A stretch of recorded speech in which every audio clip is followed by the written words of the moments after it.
Hello dear student, मेरा नाम doctor Ritu Chaturvedi है और आज मैं आपके लिए टॉपिक लेकर आई हूँ आश्रम व्यवस्था। आश्रम व्यवस्था यानी कि के बारे में आज हम लोग पढ़ेंगे। और आश्रम व्यवस्था में ब्रह्मचर्य, गृहस्थ, वानप्रस्थ और सन्यास चार आश्रम आते थे। उस समय चूंकि 100 वर्ष का कॉन्सेप्ट होता था कि मनुष्य का जीवन 100 वर्ष का रहेगा, तो हर 25 25 25 और 25 वर्ष की आयु को हर आश्रम में डाल दिया जाता था या हर आश्रम में जोड़ दिया जाता था। और ये भारतीय जीवन दर्शन, मतलब कैसे जीवन जीना है, उसका ये आधार हुआ करता था। तो इसको आज हम लोग अपने इसमें आश्रम व्यवस्था में समझेंगे और इसके बाद फिर देखते हैं। तो आश्रम व्यवस्था जीवन को सार्थकता प्रदान करने वाली प्राचीन भारतीय प्रणाली थी। यानी भारतीय जीवन जीने का जो तरीका था प्राचीन समय में, उसमें ये माना जाता था कि एक मनुष्य का जीवन 100 वर्ष का होता है और उसमें से हर जो है आश्रम को, सबसे पहला आश्रम ब्रह्मचर्य होता था, दूसरा गृहस्थ होता था, तीसरा वानप्रस्थ होता था और चौथा सन्यास होता था। तो प्रत्येक आश्रम को 25 वर्ष की आयु से जोड़ दिया जाता था और ये भी निर्धारित कर दिया जाता था कि हर आश्रम में मनुष्य को क्या कार्य करना चाहिए। तो ब्रह्मचर्य आश्रम भारतीय संस्कृति का एक बहुत महत्वपूर्ण देन है और एक जीवन को किस प्रकार जीना चाहिए, एक सुव्यवस्थित तरीके से किस प्रकार जीना चाहिए, यह आश्रम व्यवस्था उसको बताती है। आश्रम आ उपसर्ग है और श्रम मतलब होता है कोई विशिष्ट परिश्रम करना। तो मतलब मनुष्य को अपने जीवन में किस प्रकार से कर्म करना चाहिए, किस प्रकार से परिश्रम करना चाहिए, इसका मतलब होता है आश्रम। तो मनुष्य की हमने आपको बता दिया 100 वर्ष आयु निर्धारित मानकर 4 वर्ष 25 वर्ष का हर एक आश्रम होता था। इसमें 4 पुरुषार्थ की प्राप्ति का मार्ग होता था। 4 पुरुषार्थ एक अलग आपकी स्लाइड बनेगी। 4 पुरुषार्थ यानी कि मनुष्य के को क्या कार्य करना चाहिए, कौन कौन से कर्तव्य होते हैं मनुष्य की, उसको कहते हैं पुरुषार्थ। ठीक है, तो 4 पुरुषार्थ होते हैं धर्म, अर्थ, काम और मोक्ष। ये 4 पुरुषार्थ होते हैं। तो इन वर्ण व्यवस्था, इन आश्रम व्यवस्था में इन्हीं 4 पुरुषार्थों की प्राप्ति को कैसे प्राप्त करेंगे आप, ये भी एक अलग क्वेश्चन बनता है कि 4 पुरुषार्थ बनाइए, बताइए। तो अभी आप जो पढ़ रहे हैं वो आश्रम पढ़ रहे हैं, तो आश्रम भी 4 हैं और पुरुषार्थ भी 4 हैं। तो आश्रम 4 कौन कौन से हैं? ब्रह्मचर्य, गृहस्थ, वानप्रस्थ और सन्यास। और पुरुषार्थ कौन कौन से होते हैं? धर्म, अर्थ, काम और मोक्ष। यानी कि 4 मनुष्य के परम कर्तव्य। ठीक है, तो इसको आश्रम व्यवस्था में मनुष्य को इन्हीं 4 कर्तव्यों की प्राप्ति करनी होती थी। महाभारत में इसे 4 डंडों वाली सीढ़ी के रूप में वर्णित किया गया है, जो व्यक्ति को परमात्मा की ओर ले जाती है। अर्थात अगर आप आश्रम व्यवस्था के अंतर्गत इन 4 पुरुषार्थों का पालन करेंगे तो आपको मोक्ष मिलेगा, आपको जो है परमात्मा की ओर आप बढ़ेंगे। तो आश्रम व्यवस्था चूंकि हम पढ़ रहे हैं तो हम इसमें सिर्फ आश्रम व्यवस्था ही पढ़ेंगे। क्या उद्देश्य था आश्रम व्यवस्था को लाने का, या ऋषि मुनियों ने क्यों बनाई आश्रम व्यवस्था? तो इससे क्या होता था? व्यक्तिगत विकास, यानी खुद इंसान का विकास और सामाजिक कल्याण का संतुलन। यानी समाज का भी वो विकास करेगा और खुद का विकास तो करेगा ही करेगा, इसके बीच में एक संतुलन बनता था। दूसरा पॉइंट ये है कि जीवन के प्रत्येक चरण में विशिष्ट कर्तव्यों का निर्धारण। आप 25 वर्ष तक ये कार्य करेंगे, 25 से 50 वर्ष तक ये कार्य करेंगे, 50 से 75 वर्ष तक ये कार्य करेंगे और 75 से 100 वर्ष तक आपको ये कार्य करना पड़ेगा। तो जीवन के प्रत्येक चरण में आपका जो कर्तव्य थे वो निर्धारित थे कि इतनी इतनी उम्र हो जाने पर आपको ये काम करना है। आध्यात्मिक उन्नति की ओर क्रमिक प्रगति। तो ऐसा नहीं था कि बचपन से ही सीधे आपको आध्यात्मिक उन्नति की ओर ले जाया जाएगा। आपको ईश्वर के प्रति जानकारी दी जाती थी, मंत्र पढ़ने की जानकारी दी जाती थी, लेकिन आपको अपनी आध्यात्मिक उन्नति यानी कि आध्यात्म के रास्ते पर जाना, यानी कि ईश्वर की राह पर जाने के लिए भी आपकी एक उम्र निर्धारित थी उस पे भी आप धीमे धीमे चल करके अपने ईश्वर की तरफ, जिनको भी आप आराध्य मानेंगे, अपनी मोक्ष प्राप्ति के लिए आपको चलना पड़ेगा। ऐसा नहीं कि शुरू से ही आपने ब्रह्मचर्य धारण कर लिया और आप सीधे सन्यासी बन गए, तो इसमें ये व्यवस्था नहीं थी कि आप पता चला 10 वर्ष की आयु में ही आप सन्यासी या वानप्रस्थ गामी हो गए। तो ये नहीं थी, आपकी उम्र जिस हिसाब से होगी आपको वो कर्तव्य करना पड़ेंगे, और एक अपनी पर्टिकुलर एक उम्र आने पर आपको सन्यास के लिए जाना पड़ेगा। समाज में व्यवस्था और संतुलन की स्थापना, इससे समाज में एक अच्छी व्यवस्था चलती थी और एक बराबर संतुलन चलता था। तो और ये मोक्ष प्राप्ति के लिए तैयारी होती थी। यानी मोक्ष क्या होता है, हम बार बार जन्म ले रहे हैं, फिर मर रहे हैं, फिर जन्म ले रहे हैं, फिर मर रहे हैं, तो इससे हम मुक्त हो जाएं, बार बार हमारा जन्म ना हो, इसको कहते हैं मोक्ष। ठीक है, हमने मोक्ष प्राप्त कर लिया, अर्थात अब हम इस आवागमन के चक्र से, यानी धरती पर बार बार आना जाना, इस चक्र से हम मुक्त हो गए। तो सबसे पहला आश्रम आता है ब्रह्मचर्य आश्रम। ये 0 की उम्र से, यानी जब बच्चा पैदा होता है और 25 वर्ष तक की उम्र में ये ब्रह्मचर्य आश्रम किया जाता है। इसमें शिक्षा दी जाती है, चरित्र निर्माण कराया जाता है, और बच्चे को आगे की जो 25 वर्ष के बाद की जो लाइफ होगी, उसको खेती करना, उसको और भी काम करना, वो इस आश्रम में रह करके या 25 वर्ष तक की आयु में रह करके वो ये सीखता था। तो ब्रह्मचर्य आश्रम क्या है, इसके बारे में थोड़ा हम लोग देख लेते हैं। ब्रह्मा वेद ब्रह्मैव भवति, ब्रह्म विद्या को जानने वाला स्वयं ब्रह्म बन जाता है।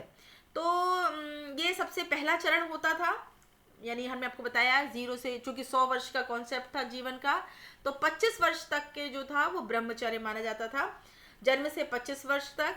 और इस आश्रम का मुख्य उद्देश्य था शिक्षा प्राप्त करना, वही ज्ञानार्जन और चरित्र निर्माण करना। एक अच्छा चरित्रवान व्यक्ति बन करके जब आप आएंगे गुरुकुल से, और गुरुकुल में रहते थे, ये देखिए आप देख रहे हैं, गुरुकुल में रहते थे, गुरु जी की सेवा, मतलब आपको एक साधारण जीवन में रहना पड़ता था। आप भले ही राजा के बेटे हो या किसी बड़े साहूकार के बेटे हो, आपको शिक्षा लेने के लिए गुरुकुल जाना पड़ता था, और वहाँ पर आपको एक बिल्कुल साधारण जीवन जीना पड़ता था। एक हार्ड लाइफ जीने के लिए दी जाती थी, ताकि आप जब यहाँ से बाहर निकलें तो आप अपना जीवन अच्छे से चला सकें। आपको पशुओं को कैसे पालना है, आपको खेती कैसे करना है, आपको वहाँ गुरु जी की सेवा कैसे करनी है, ज्ञान कैसे प्राप्त करना है, यज्ञ कितने टाइम पे करना है, कितने यज्ञ करना है, ये सब चीज़ों की जानकारी ब्रह्मचर्य आश्रम में दी जाती थी। स्थान कहाँ होता था, गुरुकुल या ऋषि आश्रम में बच्चे निवास करते थे। गुरु माँ उनकी माता होती थी, और ये जो है गुरुजी उनके पिता टाइप में होते थे। चारों वेदों की शिक्षा दी जाती थी, इसके अलावा उपनिषद, वेदांग, इसके अलावा व्यवहारिक शिक्षाएं भी दी जाती थी। यानी कि आप सीधे ब्रह्मचर्य के बाद गृहस्थ आश्रम में प्रवेश करोगे तो आपको अपनी जीवन चलाना आना चाहिए। जीविकोपार्जन के लिए आप अपना जीवन कैसे बनाओगे, आपको ये सब चीज़ें यहाँ पर सिखाई जाती थी।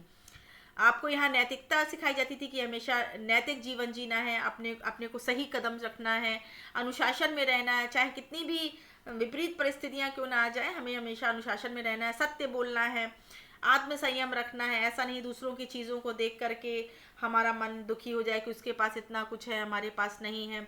इंद्रियों पे नियंत्रण रखना है। आप ऐसा नहीं हो कि बहुत खूबसूरत स्त्री को देख करके हम अपना इंद्रियों पर नियंत्रण खो दें। धैर्य रखना है, समय आने पर की अच्छी प्रतीक्षा करना है।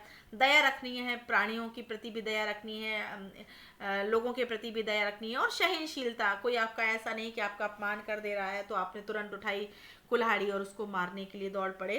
तो आपको ये सारे गुण इस 0 से 25 वर्ष की उम्र में गुरुकुल पे रह करके सिखाए जाते थे, और इस आश्रम से विद्यार्थी गुरु की सेवा करते हुए ज्ञान प्राप्त करता था। इससे उसकी नींव मजबूत होती थी। तो ये पहला आश्रम हो गया आपका ब्रह्मचर्य आश्रम। अगर ये आप इमेज याद रखेंगे तो आपको बहुत कुछ याद रहेगा। दूसरा आश्रम आता है गृहस्थ आश्रम। गृहस्थ आश्रम का मतलब होता है ये 25 से 50 वर्ष तक में होता था। इसमें समाज निर्माण होता था, समाज का आपको निर्माण करना पड़ता था, और सृजन, सेवा समाज की, ये सब चीज़ें इसी 25 से 50 वर्ष की अवस्था में होती थी। तो 25 वर्ष में जैसे ही ब्रह्मचर्य से बच्चा बाहर निकलता था, इसके बाद उसका गृहस्थ आश्रम को सभी आश्रमों का आधार माना गया है, क्योंकि यह अन्य तीनों आश्रमों का पोषण करता है। ये 25 से 50 वर्ष की आयु तक होता है। इसमें विवाह जैसे ही वो निकलेगा उसका विवाह कर दिया जाएगा गृहस्थ आश्रम में। और इसमें उसका मुख्य उद्देश्य संतान उत्पत्ति, एक अच्छी संतान, जितना भी वो संतान चाहे पुत्र पुत्री जो भी है, उनको उत्पन्न करना और परिवार का पालन पोषण करना, ये काम रहते थे पुरुष के। विवाह किया जाएगा, संतान को उत्पन्न किया जाएगा और अपना परिवार, माता पिता और बच्चों का, इनका पालन पोषण करना पड़ता था पुरुष को। और साथ ही जो भी और चीज़ें सिखाई गई हैं वो जो है इसको पुरुष को करनी पड़ती थी अपने गृहस्थ आश्रम में। 5 महायज्ञ भी जो है गृहस्थ आश्रम में रहते हुए करने पड़ते थे। पहला है ब्रह्म यज्ञ, ये थोड़ा सा देख लीजिएगा, थोड़ा सही नहीं दिख रहा है, ये ब्रह्म यज्ञ है, टाइपिंग में थोड़ा मिस्टेक हो गई है। इस यज्ञ को, ये 5 यज्ञ करने पड़ते थे एक गृहस्थ व्यक्ति को। तो पहला था ब्रह्म यज्ञ। ये अगर अलग से भी क्वेश्चन आ सकता है कि 5 महायज्ञों के बारे में लिखिए।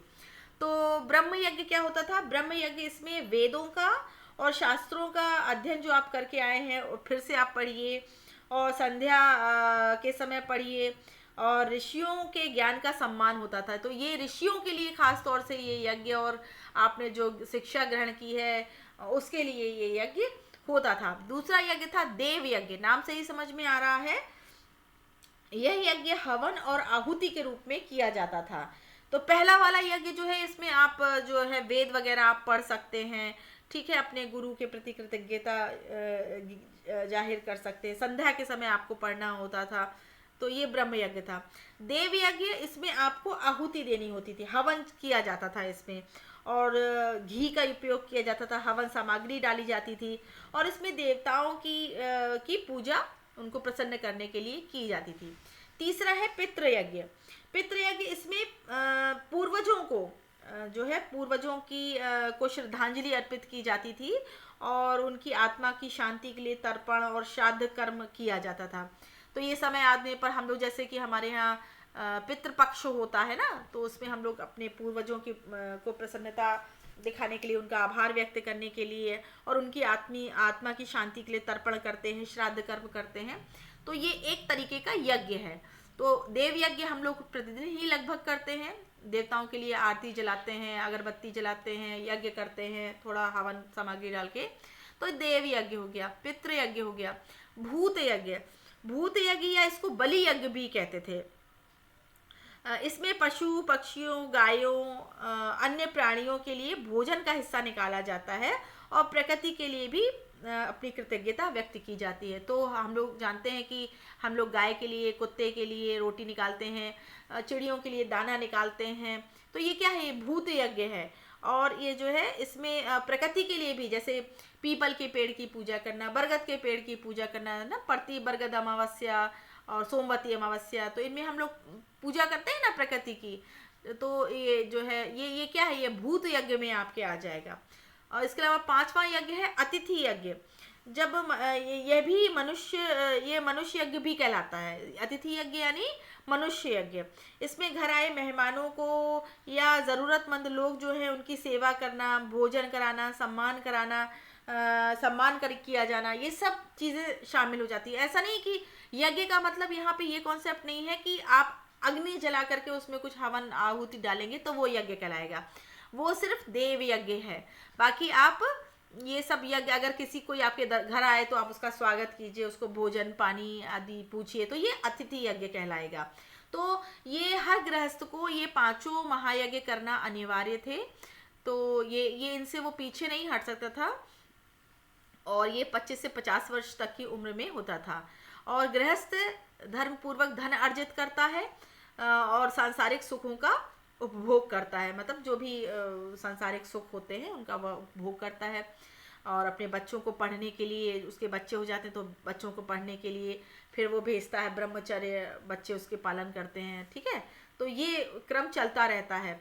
समाज के लिए अच्छे बच्चों का निर्माण करना, अच्छे बच्चों को शिक्षा देना, और बच्चे जब शिक्षित होकर के आ जाएं तो उनका विवाह रचाना, ये सब वो अपना गृहस्थाश्रम के अंतर्गत करता है।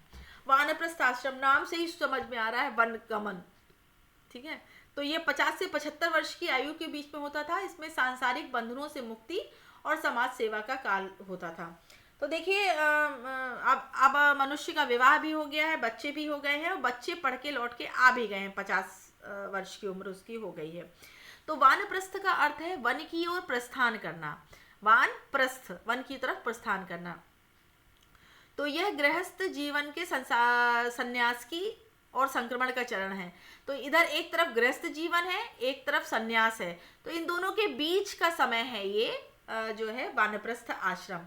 और धीरे धीरे इस आश्रम में का मतलब है कि वो धीरे धीरे अपने सांसारिक बंधनों से मुक्त हो रहा है और अब आध्यात्म की तरफ मतलब मोक्ष की तरफ अब उसके कदम बढ़ना शुरू हो रहे हैं। पहले में तो उसने ज्ञानार्जन किया, सब कुछ सीखा, दूसरे में जो सीख के आया था उसका इसने इधर पालन किया।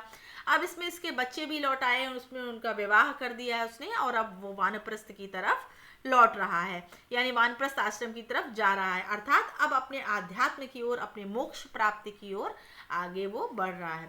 ये 50 से 75 वर्ष तक होता था।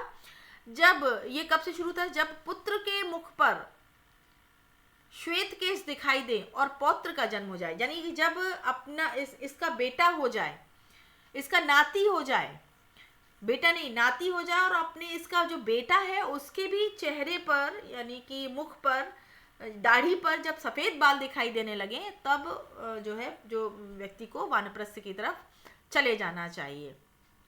मुख्य कार्य क्या होता था? जन सेवा, धर्म सेवा, विद्यादान, ध्यान और तपस्या। तो जो ये ब्रह्मचर्य में सीख के आया होगा, ये आम लोगों तक शिक्षा पहुंचाना, ये इसका काम होता था, क्योंकि हर कोई गुरुकुल के आश्रम तक नहीं पहुंच पाता था। तो लोगों को शिक्षा देना, ठीक है, लोगों की सेवा करना, कोई बीमार है तो उसकी सेवा करना, ध्यान करना, तपस्या करना, तो ये सब काम जो है ये वानप्रस्थ आश्रम में ये करता था। और बहुत सादगी से जीवन जीता था, त्याग वैराग्य की ओर बढ़ता था, फल फूल खाता था, और सात्विक भोजन मतलब तला भुना भोजन नहीं करेगा। इसमें तो गृहस्थ में तो रह करके वो सब पूरा आनंद भोगता था, पूड़ी भी खाएगा, मलाई भी खाएगा, घी दूध सब कुछ खाएगा। पर वानप्रस्थ आश्रम की तरफ जब वो आता था तो बहुत सिंपल लाइफ जीता था, यानी कि सब्जी रोटी, कम मसाले की सब्जी खाना, रोटी खाना, या उबला हुआ भोजन लेना, फल खाना, बहुत कम मतलब भोजन में जितने में उसका शरीर चलता रहे, और बिल्कुल सादगी भरा, प्याज लहसुन तामसिक प्रवृत्ति का भोजन ना करना। और वन में या एकांत स्थान में, एकांत स्थान का मतलब है या तो वन चला जाएगा, नाम से लिखा है वानप्रस्थ, तो या तो वन में जा करके रहेगा, या फिर मान लीजिए कोई गांव है तो गांव के बाहर निकल करके भी वो रह सकता था, यहाँ अकेलापन हो, सन्नाटा हो, क्योंकि उसे अब अपना आध्यात्मिक विकास करना है। तो इस आश्रम में व्यक्ति गृहस्थ के भार से मुक्त होकर, और अपने बेटे को गृहस्थी सौंप दी उसने। अब उसको अपने बेटे की जो दाढ़ी है उसमें सफ़ेद बाल नजर आने लगे, उसके पोते का भी जन्म हो गया है, तो ये अब वानप्रस्थ आश्रम की तरफ चला जाता था। और जो उसको इन 25 और 25 यानी 50 वर्षों का जो अनुभव प्राप्त हुआ, वो यहाँ रह करके वो उसे दुनिया को देता था। तो ये वानप्रस्थ आश्रम हो गया। और अंतिम आश्रम है संन्यास। ये 75 से 100 वर्ष की आयु के बीच में किया जाता था। इसमें पूर्ण त्याग, अब उसको जो है मोक्ष प्राप्ति करनी है तो पूरी तरह त्याग कर देता था, और परमात्मा प्राप्ति का अंतिम चरण होता था। तो संन्यास आश्रम जीवन का अंतिम और सर्वोच्च चरण है। संन्यास का अर्थ है पूर्ण त्याग, मतलब अपने परिवार का त्याग, अपने लोगों का त्याग, अपने समाज का त्याग, हर किसी का त्याग कर देना, वेद के अतिरिक्त अन्य सभी कर्मों का त्याग कर देना, ये सब मोक्ष प्राप्ति के लिए किया जाता था। ये 75 से 100 वर्ष तक की आयु में होता था, और इसका मुख्य उद्देश्य था मोक्ष की प्राप्ति। मोक्ष हम आपको बता चुके हैं, जब हम बार बार धरती पर जन्म लेते हैं और मरते हैं, फिर जन्म लेते हैं, मरते हैं, तो इन आवागमन के चक्र से मुक्ति मिल जाए, इसको कहते हैं मोक्ष प्राप्ति।